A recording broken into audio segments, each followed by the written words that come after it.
aprīzes tur jau bijušas tām iepriekšējām. Un tad viņa arī bijusi tā, ka uz baznīcu, baznīca ir tur. Uz baznīcu, labā laikā viņa varbūt ir devusies uz turieni, varbūt arī ar saules sargu, bet tā kā lietus līs, tad viņa uz turieni nav mērcējusi kājas. Tad viņai šeit ir bijis buduārs, kurš ir balkoniņš. Viņa ir pavērusi buduāra durvis, tika atvērti lielie vārti, baznīcas galvenās durvis, un tā ir pretī ir altārs.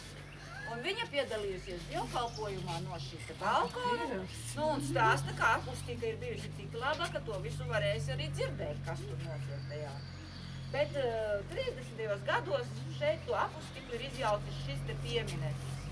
Tas ir brīvības piemineklis, ne tikai Rīgā ir brīvības piemineklis, mums Bebrenē arī ir brīvības piemineklis.